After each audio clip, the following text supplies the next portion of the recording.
Fala, meus amigos, sejam bem-vindos novamente ao Logicast. Vamos começar aí mais uma temporada do nosso querido Logicast, o podcast da logística. A gente fala da logística sem frescura, a gente fala de modo leve, tranquilo, né? E eu já tô com o meu parceiro, que saudade, hein, Diegão?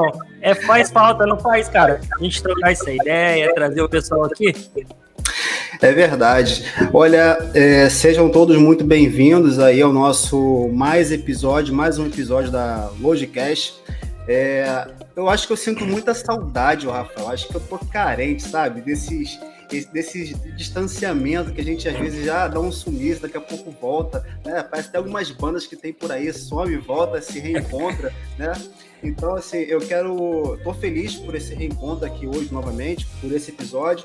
Vamos trazer aqui hoje um convidado, olha, à altura. Ele vai falar aqui sobre um modal, né, um transporte aqui muito pouco explorado no Brasil, né, em alguns outros países, tem até um pouco mais de relevância, mas primeiro eu quero agradecer a todos os nossos seguidores que têm aí nos acompanhado aqui do Brasil, dos Estados Unidos, de Portugal, onde tem crescido bastante aí a nossa audiência, e a todos que mandam mensagem para a gente lá no Instagram, no LinkedIn. Olha, quero agradecer demais e continue aí acessando o nosso site, mandando mensagem, porque isso ajuda bastante aqui para o nosso desenvolvimento e crescimento do programa. Então agora eu vou trazer aqui o nosso convidado e apresentar eles aqui para todos do Logicast. Seja muito bem-vindo, João. Olá, pessoal. Muito boa noite. Eu sou João Felipe Rodrigues Lanza, também conhecido como João Rodrigues ou João Lanza, como quiserem chamar. E eu vim aqui para o Logicast para comentar um pouco para vocês sobre o transporte ferroviário no Brasil e as mudanças mais recentes que vêm sendo feitas no setor, principalmente com o novo marco legal das ferrovias e a expansão de novos corredores que estão por aí, como a Ferrovia Norte-Sul, a Ferrovia de Integração Oeste-Leste, que foi leiloada no ano passado, e outras obras que ainda estão em muita discussão, como a Ferrodrão, que vai servir para escoar soja do interior do Mato Grosso para o porto de Miritituba, no Pará. Sobre a minha formação, eu sou graduado em Administração de Empresas pela GV de São Paulo e sou mestrando em Administração Financeira na FEA USP. E tenho bastante experiência, principalmente na área acadêmica e um pouco na profissional, sobre o setor de infraestrutura em geral e transporte ferroviário. Gostaria de saber, os entrevistadores, o Diego, o Rafael, tem alguma pergunta para fazer para a gente começar? É lógico, João, com certeza. Falar de transporte ferroviário, você acha que não vai ter pergunta, cara? Eu já tô coçando os beiços aqui de um monte de coisinha, mano.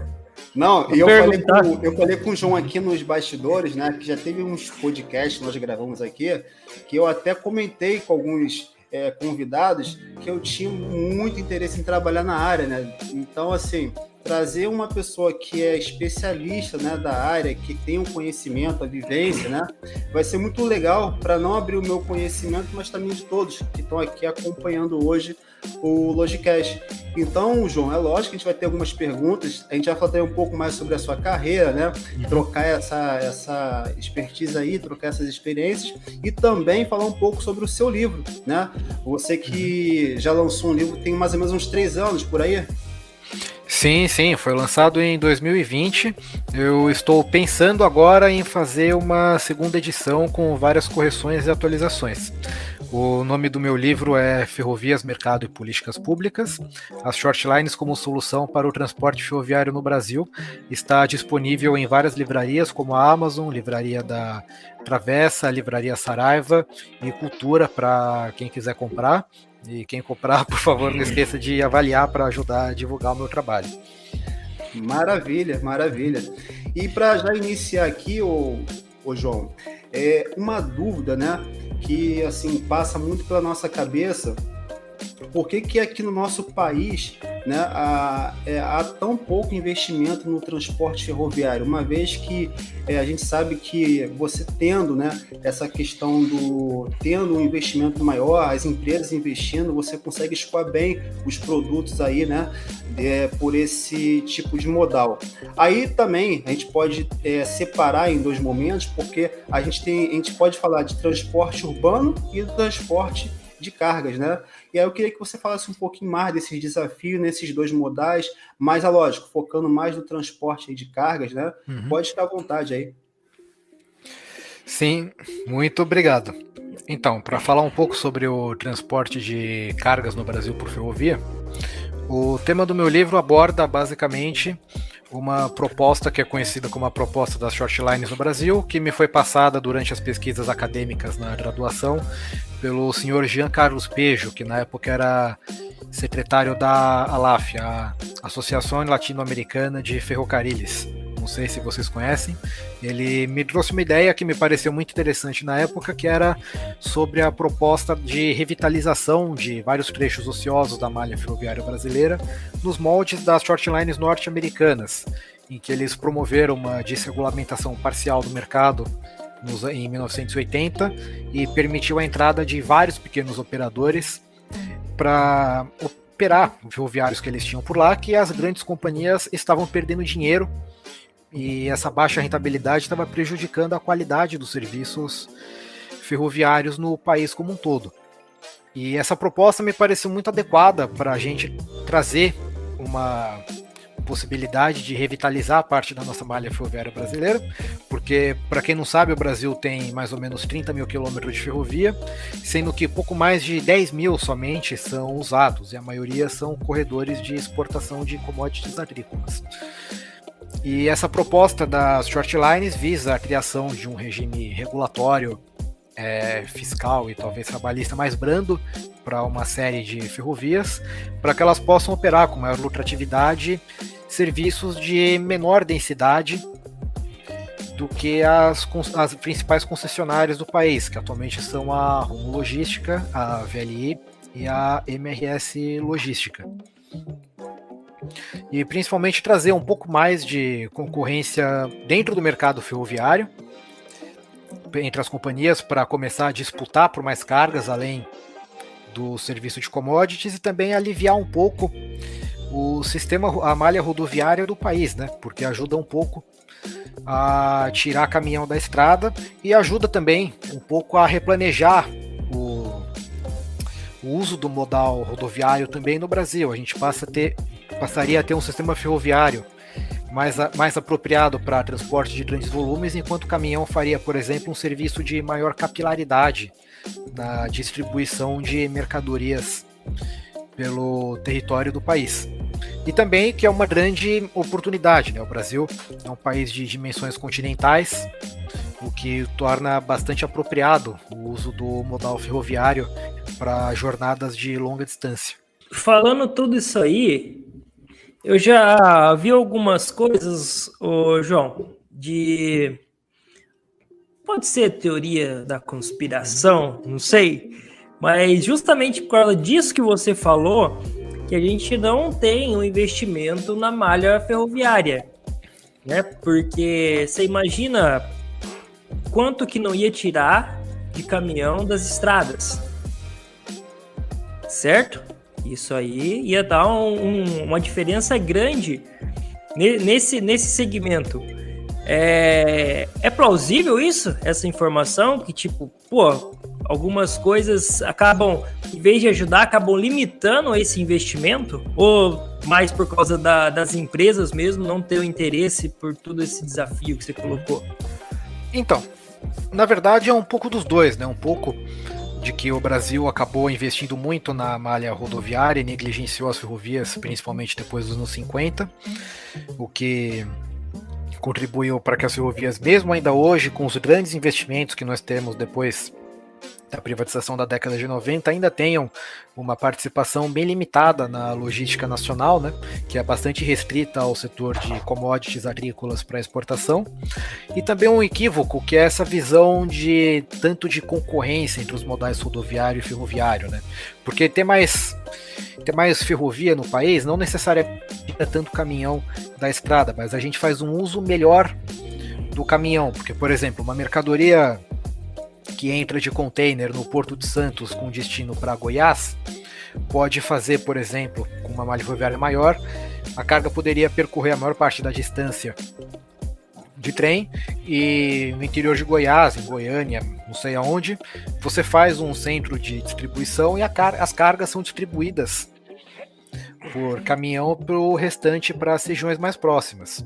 Isso otimiza também um pouco o modal rodoviário, porque o caminhão faz menos viagens, o caminhoneiro fica mais próximo da zona de atuação, não tem que fazer uma rota tão longa e exaustiva ao longo do sistema rodoviário para entrar, por exemplo, do Porto de Santos para Goiás, ou atravessar o Brasil inteiro de norte a sul, por exemplo, despachar uma mercadoria do Paraná ou do Rio Grande do Sul lá para o Nordeste, atravessar o país inteiro de caminhão. A carga pode fazer o grosso no trem e faz apenas as pontas rodoviárias.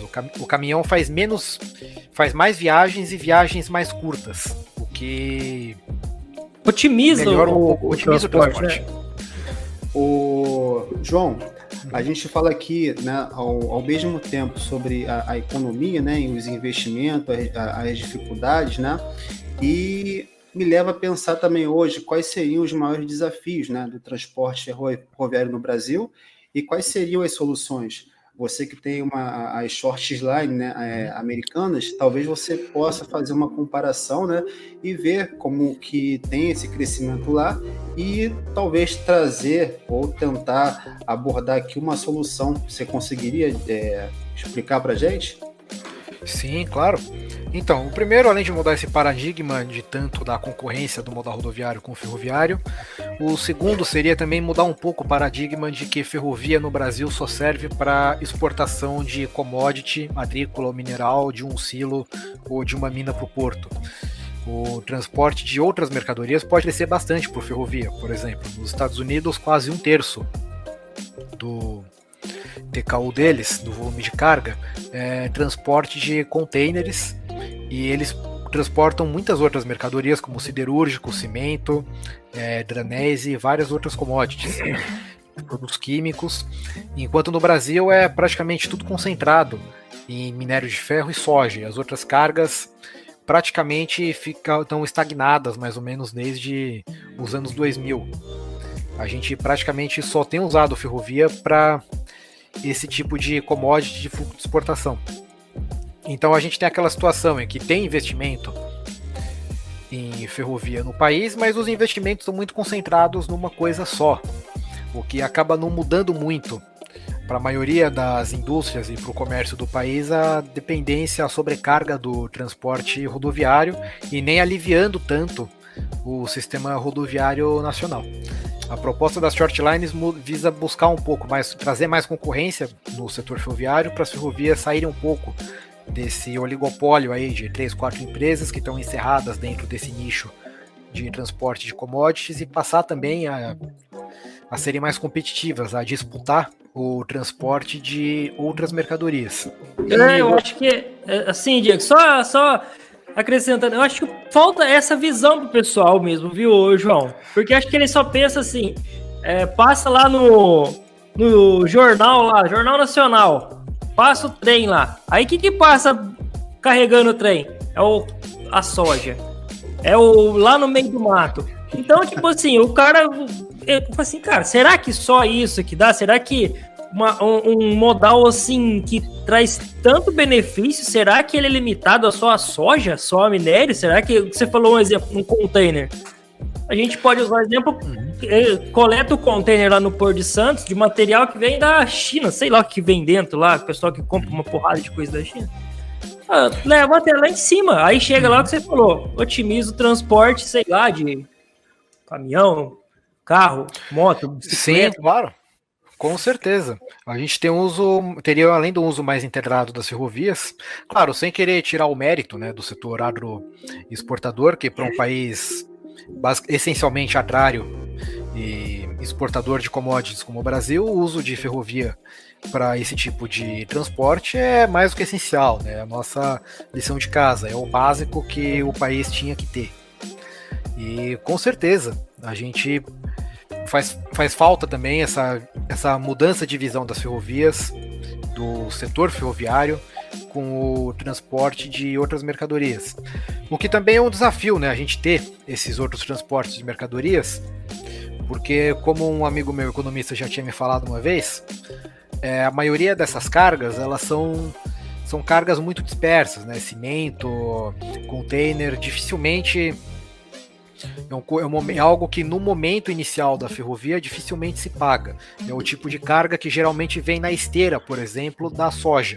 Por exemplo, a gente constrói uma ferrovia para transportar soja e isso viabiliza o transporte de outras mercadorias além da soja dentro desse corredor ferroviário, que seria o uso da ferrovia como um corredor de desenvolvimento.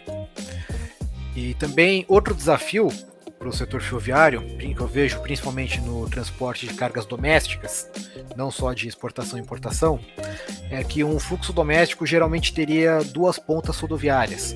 A carga sai do caminhão, vai para o trem e volta para o caminhão para a ponta final, o que torna a concorrência com o rodoviário direto muito difícil, porque o fluxo de exportação, por exemplo, ele só tem uma ponta rodoviária. A carga, a soja, por exemplo, que sai do Brasil, vai do caminhão para o trem, do trem ela sai direto para o navio. Isso torna o modal ferroviário mais competitivo.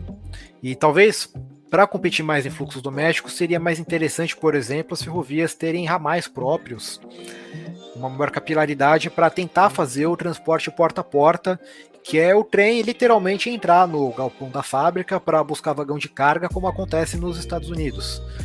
Eles tentam competir um pouco para o trem fazer, para a carga ir direto da indústria para o trem e ir para o destino final também do trem, ter só uma ponta rodoviária para sair do caminhão para a entrega final. Tanto é que das shortlines americanas, né, que são as ferrovias de pequeno e médio porte, a maioria delas faz o transporte de primeira e última milha da carga para o consumidor final. A carga capta, a ferrovia pega a carga já direto, né, do cliente e despacha esse vagão para uma companhia classe 1 lá, que tem uma abrangência nacional, e essa carga vai de trem para onde for o destino.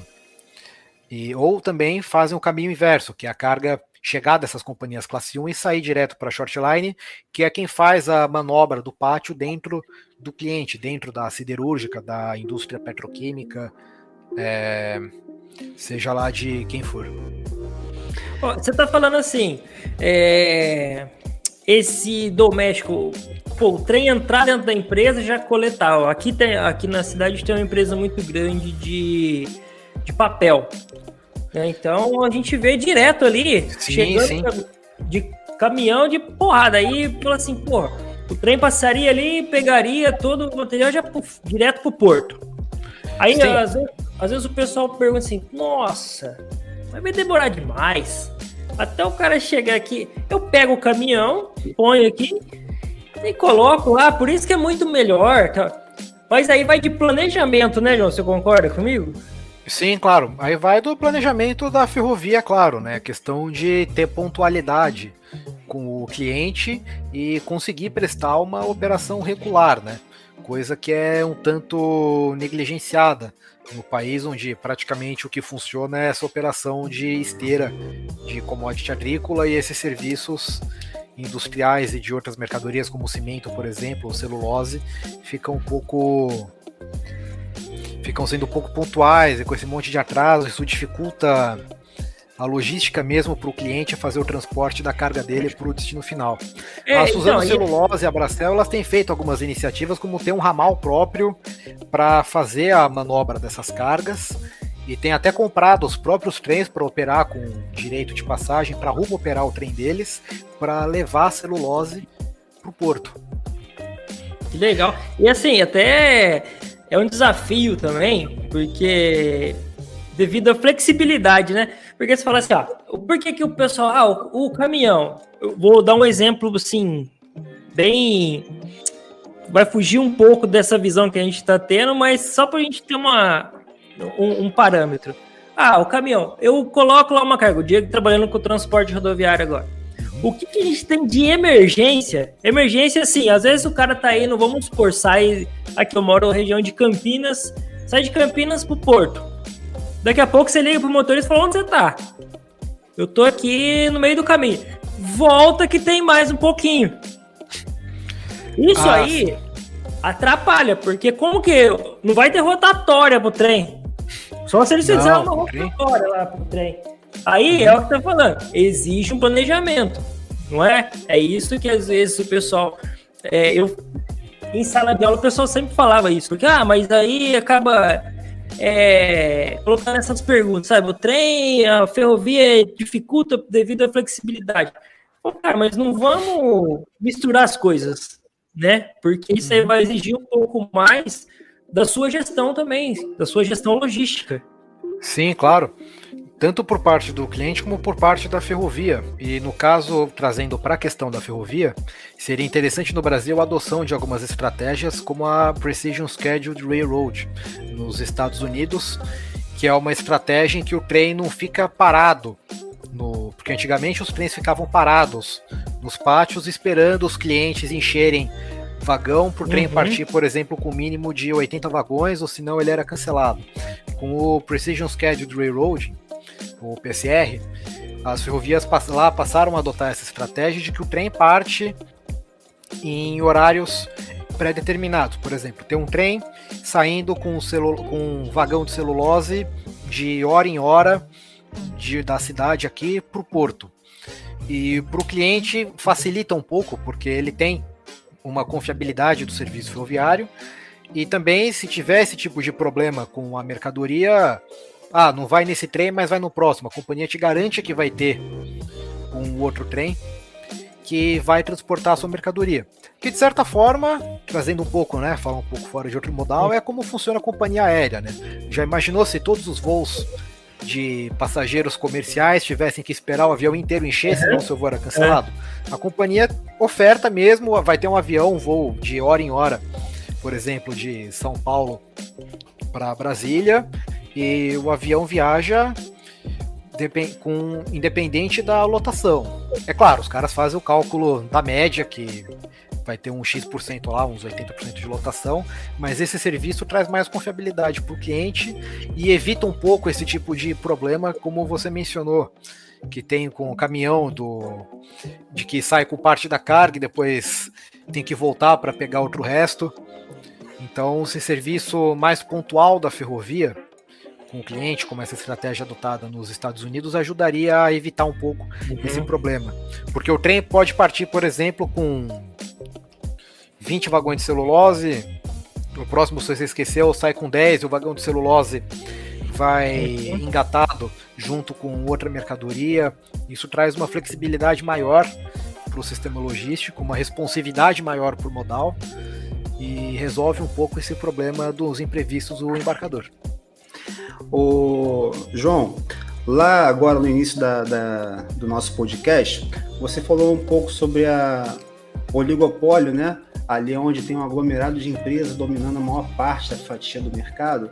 Aqui no Brasil, se comparado a outras empresas, né, a outros países que tem ali uma malha ferroviária bem maior, né, tipo Estados Unidos, Rússia, Canadá, você acha que as empresas aqui no Brasil, você não vê tantas empresas procurando, né, investir também, né? Você acha que isso faz parte da política do nosso país, né?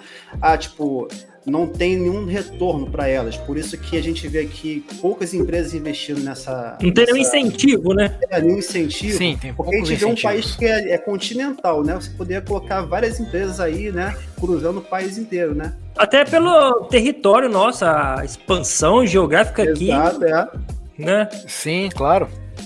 Então, né, isso está relacionado um pouco ao modelo regulatório que tem sido adotado no setor ferroviário, que até o ano passado era quase que exclusivamente só por concessão pública, mediante edital, o que é claro, é um modelo que é um tanto moroso e mais voltado apenas para corredores de grandíssimo volume.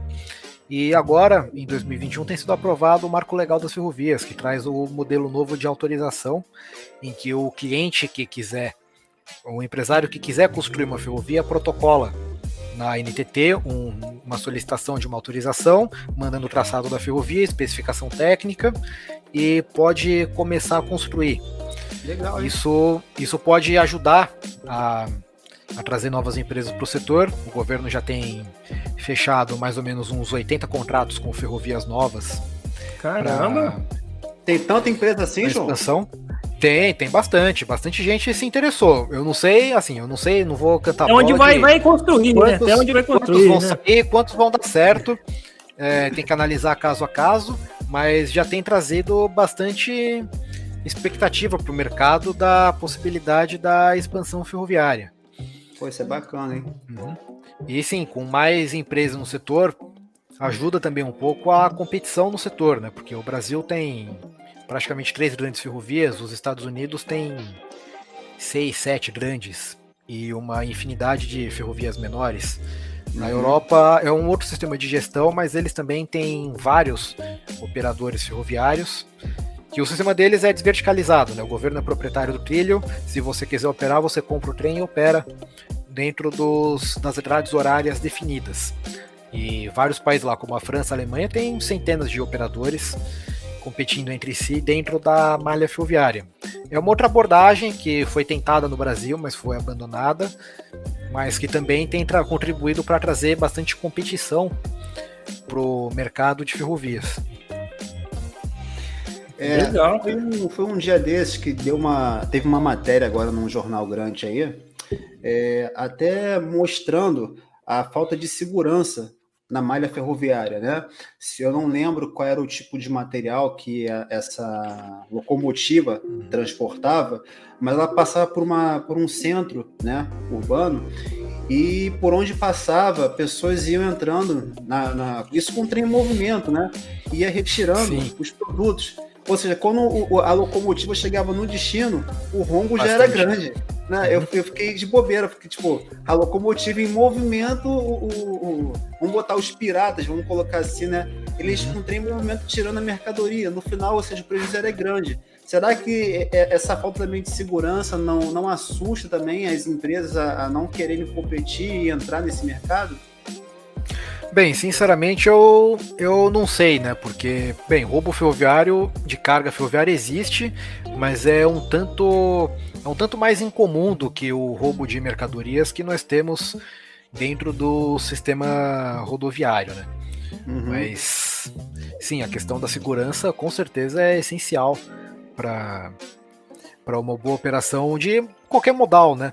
Por exemplo, no caso da ferrovia, seria ter pouca passagem de nível para evitar acidente com carro, bons sistemas de sinalização para evitar isolamento, segregação das faixas de domínio para evitar invasão irregular, moradia irregular e gente trafegando na linha do trem. E com certeza isso é válido para qualquer modal, né? Para rodoviário também, né? A gente ter, por exemplo, nas rodovias, como tem sido bastante implantado lá no Paraná, aquelas pistas de areia para frear caminhão que perde o freio. Isso é essencial para redução de acidentes em qualquer modal. Ô, João, e você colocou lá, a gente falou, né, qual que é a vantagem, né, do modal ferroviário para a economia do país? A gente já falou, por exemplo, otimização do transporte rodoviário. Isso aí acho que a gente já falou. Tem mais algum ponto assim que o pessoal fala assim, pô, não tinha pensado nisso, cara. Isso realmente melhora muito. Bem, vou pensar, né? Claro, além da otimização um pouco do transporte rodoviário, né? Tira caminhão pesado da estrada, o que claramente ajuda também na preservação do pavimento para outros veículos mais leves. Também a questão da segurança, porque o roubo de cargas é um tanto mais incomum no setor ferroviário do que no rodoviário. E também um pouco ajuda a trazer para o mercado de logística em geral, para os clientes, uma opção de fretes mais competitivos. E também uma escolha do modal mais adequada para a operação da mercadoria. Claro, tem indústria, por exemplo, carga muito fracionada de distribuição de centro urbano que tem que usar rodoviário, né? Tem também clientes com volume de carga que não compensa tanto usar ferrovia. Mas no Brasil, tem vários casos, né? Tem várias operações de grande volume que, em vez de usar uma frota gigante de caminhão, usa parte a ferrovia para otimizar o custo e usa uma frota de caminhão mais especializada para os serviços de manuseio da mercadoria na ponta a ponta. Da opção da multimodalidade, né? Também. Sim, a multimodalidade é um conceito muito pouco explorado no Brasil, nessa integração de modais que ocorre bastante nos Estados Unidos e na Europa, né, de várias formas, com vários terminais integrados, com o transporte que eles fazem nos Estados Unidos, por exemplo, do piggyback, que é levar a carreta do caminhão em cima do vagão prancha no trem. É um jeito que, para várias rotas longas, reduz o desgaste do caminhão, porque em vez dele rodar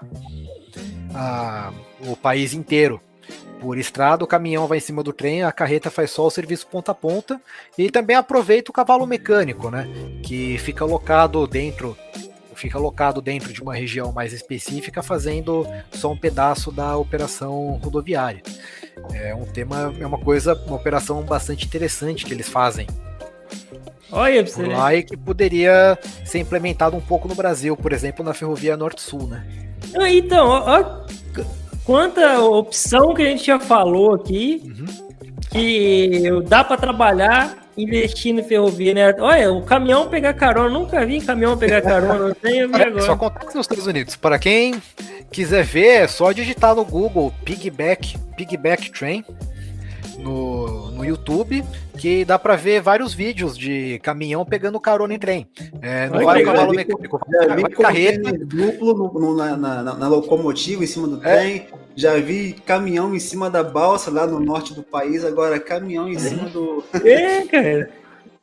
Legal. A logística deles vai a carreta, eles transportam a carreta no trem, desce no pátio, põe no cavalo mecânico e faz o caminhão a sua entrega final, poupa o pneu da carreta de rodar não sei quantos mil quilômetros. Então, olha, o Rafael. Cara, então, mas é que eu falo pra você, às vezes falta isso aí também, né, ô Diego? Esse bate-papo que a gente tá tendo aqui, olha quanta informação que a gente tá trazendo. Esse também já é um desafio, né, ô João, às vezes. A falta de conhecimento de quanto esse modal pode ser explorado, né? Sim, tem várias formas. Com certeza tem várias formas de integração dos modais para fazer operação de transbordo e fazer isso de uma forma um tanto mais eficiente, né? Porque do Brasil você mudar a carga de modal é um processo muito caro, é muito ineficiente. Nos Estados Unidos eles têm várias formas de fazer essa integração entre o modal. Também eles têm muito entre fluvial também, né? Que falta no Brasil também. Assim, eu como profissional da logística, lógico, né, nunca trabalhei no ramo ferroviário. A gente tem várias curiosidades, acredito também que os nossos seguidores, quem está escutando aqui agora o Logicast, né, tem curiosidades, né, de saber como é que são os bastidores do transporte ferroviário. A gente às vezes joga dentro do YouTube aí o nome de algumas empresas grandes e a gente acompanha só alguns pedaços, né, maquinista viajando, atravessando lá a malha ferroviária, né, alguns funcionários que colocam ali. Agora você, como especialista ferroviário, que fala assim, olha, eu conheço boa parte do transporte pelo mundo afora aí, talvez experiência, né, na sua dissertação, eu queria que você trouxesse pra gente aqui uma curiosidade, talvez, que tipo assim, ó, isso aqui eu tenho certeza que quase ninguém conhece no transporte ferroviário. Teria alguma curiosidade assim para compartilhar? Vou pensar. Mas enfim, sobre a minha carreira mesmo, eu também nunca trabalhei com ferrovia. Eu trabalhei numa empresa que prestava serviço para ferrovia. E a nossa operação era aluguel de maquinário linha amarela para as companhias ferroviárias, para Rumo e para VLI. Porque, por exemplo, em alguns pátios ferroviários, eles têm um tipo de manobra que não compensa usar uma locomotiva manobreira. Eles usavam a pá carregadeira de construção civil com engate ferroviário acoplado para puxar e empurrar os vagões dentro do pátio. E também algumas trades no setor de commodities agrícolas usavam escavadeiras para manuseio de escavadeiras e tratores para o manuseio das commodities agrícolas, principalmente soja, dentro dos terminais. E era uma operação que a gente prestava com um serviço impecável, porque para a ferrovia, para o terminal, esse maquinário, um trator, uma escavadeira, é um negócio que é 0,5% do capex dos caras, mas sem essa pecinha minúscula, a operação deles inteira parava. Então a gente alugava o maquinário e prestava também o serviço de manutenção. A máquina quebrava, o cliente não tinha que se preocupar em operar a máquina, que não era parte da operação da ferrovia, operar a carregadeira. Então, a gente prestava um serviço que se a máquina quebrasse, por exemplo, em 2 horas já tinha o mecânico da empresa lá consertando a pá carregadeira, o sistema hidráulico, que é coisa que dá bastante falha nesse tipo de maquinário, e em 2 horas a máquina já estava funcionando de novo para o cliente. Ou quando não, mandava outra máquina nova e te tirava a que estava quebrada no caminhão prancha para o cliente continuar a operação o mais cedo possível. Era nisso que eu trabalhava. E é uma parte da ferrovia que acho que pouca gente conhece. Ô, João, falando um pouco é um mundo bastante complexo. Não, e assim, eu tava prestando um serviço em outra cidade e lá tem um... É muito forte lá, é uma cidade pequena, só que tem uma linha que passa no meio. E a hora que você vê aquele negócio passando, gigantesco, você parece criança, de verdade, né? A hora que você começa a olhar, negócio gigante, não para de passar, você fala, cara, que é isso, cara? Parece, sabe quando você vê um brinquedo assim? Pô, não parava. E o mais engraçado é que a gente fica contando, né? Sempre acontece isso. Eu também adoro quando eu tô no interior e vejo o trem de carga passando com aquele monte de vagão. Não, você tem que contar e você erra a contagem, né? Porque você perde atualmente tá para fazer a operação com 120 vagões. É uma composição enorme. Caramba. Não, e outra, se você tiver que passar pela linha, você pegou um deles no meio, você vai chegar atrasado. É verdade. Então planeja também, aí é bom você ficar sabendo a linha aí em trem da sua cidade, senão você chega atrasado. Sim, é verdade. Ô, João, eu queria que você falasse um pouquinho do seu livro, né?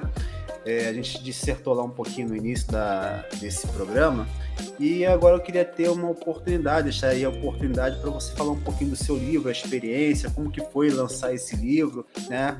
Quais são a base, né, que você usou ali.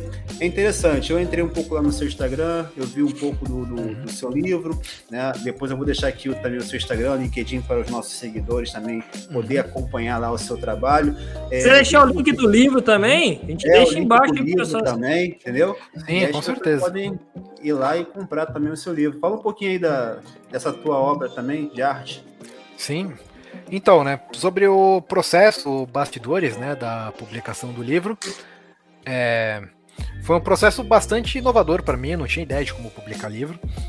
O livro foi originalmente concebido para ser a minha monografia de conclusão de curso, só que eu atrasei um pouco meu curso de administração em alguns semestres e decidi publicar a minha monografia como um livro e fazer uma outra monografia que fosse a continuidade do tema do meu livro. E a publicação em si, eu contratei uma editora de self-publishing, chamada Editora Labrador. Eles fazem um serviço bastante personalizado, em que você escolhe o design de capa, a diagramação e vários outros serviços dentro de um orçamento que foi bem flexível e cabia no bolso, e uma tiragem mais flexível, né, do que o padrão da maioria das editoras de fazer esse lote de 1000 livros. Eu produzi só 300 na primeira impressão e, graças a Deus, o livro foi um sucesso, já vendeu todos os exemplares e vai entrar agora no modelo Print on Demand da Amazon, né? Em que o livro... Isso mudou a logística do livro, né? Porque o livro antes ele era produzido empurrado para ir para o estoque da livraria. Agora, com esse Print on Demand, quando você compra na loja, na livraria, o livro, é feita a encomenda do livro na gráfica e o livro é imprimido aquele um exemplar que vai direto para você. Isso barateou bastante o custo de produção dos livros. E o preço de venda também, que saiu bem mais acessível. E quando você fala assim de políticas públicas, você fala mesmo a fundo sobre essa questão ou é só o título para poder deixar assim o pessoal curioso? Sim, abordo a questão das políticas públicas e abordo algumas questões que são até importantes das políticas públicas do setor de transporte para incentivar também o uso do modal ferroviário e uma maior integração dos modais ferroviário e rodoviário e ferroviário fluvial. Por exemplo, uma delas, que é de grande sucesso nos Estados Unidos, que é o Programa de Crédito Tributário 45G, que foi feito para as shortlines ganharem créditos tributários, em retorno dos impostos que elas recolhem para o governo, na forma de crédito para financiar a manutenção da infraestrutura, porque muitas delas pegaram linhas que estavam em péssimo estado lá nos Estados Unidos e tiveram que revitalizar as linhas praticamente do zero. Estava tudo com dormente podre, sem lastro, trilho velho, tudo desalinhado, e o programa tem sido um sucesso lá para eles para revitalizar esse tipo de infraestrutura que de outra forma seria abandonada, né? E seria uma estratégia interessante no Brasil, porque grande parte das linhas ociosas que a gente tem no Brasil são linhas que não vêm tráfego, algumas não vêm tráfego faz 20, 30, mais de 10 anos, 20, 30 anos, que não passa trem por ali, e esse incentivo do governo para ajudar na revitalização da ferrovia, ou talvez até isenções fiscais, por exemplo, para importação de maquinário, de trilho, locomotiva e vagão, da mesma forma que a gente tem, por exemplo, com o financiamento de caminhão, também ter algum programa de financiamento para o transporte ferroviário, para facilitar, incentivar a compra de material por parte das ferrovias que vão entrar nesse mercado. Seria uma proposta muito interessante para o Brasil. Eu vi uma vez num documentário, eu não lembro a cidade que é, mas acho que, se não me engano, foi no Centro-Oeste, uma linha que foi construída aqui no Brasil, que ela não foi usada, ela nova, recentemente, foi construída e ela não foi usada. Acho que foi um pedaço da Norte-Sul, né? Que ainda não estão usando, né? Ainda falta construir os terminais e várias infraestrutura complementar na ferrovia para operar. Porque não adianta só fazer o trilho, tem que fazer, por exemplo, o terminal de carga, terminal com equipamento para transbordar container do trem para o caminhão, para passar produto, para esvaziar tanque. Tem toda uma infraestrutura complementar além do trilho que falta um pouco na ferrovia Norte-Sul nesses corredores novos. Não é só chegar e tombar o container lá no destino. Claro que não. Vai estragar a mercadoria do cliente que comprou no container, pô. Tem que pegar o container com cuidado, tirar do trem e colocar no caminhão. Senão, fala assim, ó. O cliente que se vira, cara. Arruma a máquina e tira lá que tá aqui, ó. Se você não tirar, eu pego e vai embora. Claro. João, a gente sabe que o nosso tempo ele é curto, né? Sim, claro. Só que eu já vinha falando até para os mais próximos, né? Eles já estão até ansiosos esperando por esse podcast, porque a gente veio conversando nos bastidores, onde eu trabalho também. Eu falo muito sobre os convidados que a gente traz aqui para esse programa. Ontem a gente já deu ali um spoiler, né, no nosso Instagram, e eu espero de coração que aqueles que estão aqui acompanhando esse podcast curtam demais esse tema, porque assim, para mim é muito legal, tá? É interessante demais, e trazer um especialista da área, né, para poder contar um pouco mais as dificuldades, sobre a questão da economia, né, as vantagens, e também um mercado, onde você falou lá durante o programa, é muito legal. Talvez tenha aqui pessoas que estejam estudando ou até mesmo fazendo um trabalho, né, na própria faculdade, e talvez tinha uma dúvida em relação ao que apresentar. E talvez com essa sua dissertação aqui, a pessoa, vou falar um pouco mais sobre a malha ferroviária, né? Nossa, imagina o tanto de assunto que não tem. Só a gente já falou, claro. A gente abriu a cabeça. O cara falou assim, cara, eu posso explorar isso aí que eu vou ter assunto até. Sim, claro. O podcast eu acho interessante porque é uma forma mais contraída de trazer ideias, até ideias diferentes e mais pontuais do que normalmente você tem fazendo pesquisa, por exemplo, em artigo científico ou em monografia, TCC, dissertação de mestrado. E apesar, é claro, né, dá para falar de ferrovia aqui a noite inteira, mas creio que nesses 45 minutos deu para explorar de uma forma bem condensada e completa o tema do transporte ferroviário aí para o pessoal que está ouvindo. Não, já deu para o pessoal que se interessar, pode ter certeza que eles vão pesquisar mais. Falar assim, cara, eu vou sair daquela visão ali restrita que eu tinha ali, que era só pegar o milho lá no meio do mato lá e levar no porto. Não, pode ter certeza que a galera vai... Sim, claro. Bacana demais isso. Ô, João, sim, claro, eu escuto podcast. Pode falar, João. Eu escuto podcast, às vezes é interessante trazer com uma conversa com um especialista, te permite aprender um pouco.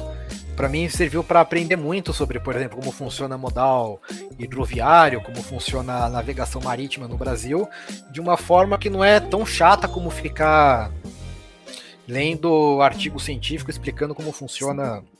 Sem falar que às vezes a gente não entende nada, né, João? Vamos combinar. É igual advogado, nada contra advogado, mas manda o documento pra você.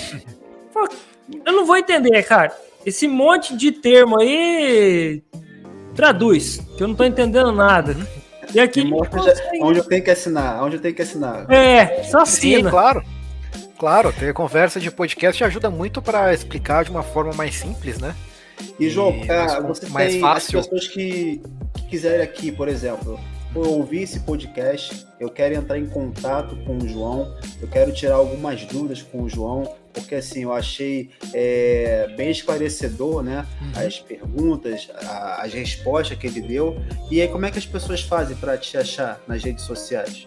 Então, para me achar nas redes sociais, tem o meu Instagram, que eu mandei o link para vocês, tem o LinkedIn também, eu respondo mais no Instagram. E para quem quiser comprar o livro, tem o link da Amazon, já tem as avaliações, já tem algumas avaliações, e tem lá o meu perfil de autor, e para quem quiser me contatar. Mas principalmente para quem quiser mesmo contato, é só mandar mensagem no Instagram, o meu nome tá como João FR Lanza, e também tem o meu Facebook que tá com o mesmo nome, para quem quiser me achar, que eu olho um pouco menos o Messenger do Facebook, mas também respondo por lá. E já respondi algumas dúvidas, tem sido bem legal. Tá aí o meu contato. Maravilha. Então, João, eu quero agradecer demais, tá, por esse bate-papo que nós tivemos aqui. Eu espero que nós tenhamos a oportunidade, né, de dar continuidade, né, num próximo episódio, ou até mesmo trocar mais ideias lá no nosso podcast, no nosso Instagram também, no LinkedIn. E assim, eu quero que todos que aqui estão acompanhando esse podcast compartilhem, tá? Na sua escola, na faculdade, no seu trabalho, porque eu acredito que vai acrescentar demais aí o seu conhecimento. Então, João, demais, eu estou muito feliz por essa gravação, né? Porque é mais uma temporada e a gente abrindo aí com um modal totalmente diferente daquele que a gente já gravou por aqui, né, Rafael? Não, já é um assunto que é o que eu falei. Desperta bastante interesse, porque é muito falado, né? Modal ferroviário resolve os problemas do país. Beleza, todo mundo, isso aí já chama atenção. A hora que a gente começa a bater o papo, aí você vai vendo que tem muito mais que você explorar ainda. Você entra achando que você sabe alguma coisa, você sai e fala assim, cara, eu não sei nada ainda. Eu não sabia nada. Muito.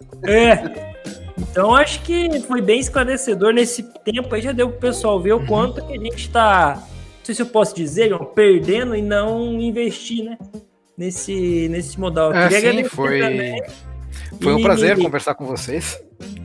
Não, o prazer foi todo nosso, cara. Pô, uma aula aí pra nós. Então, beleza, a gente fica por aqui. Grande abraço, tchau, tchau. Tchau, tchau.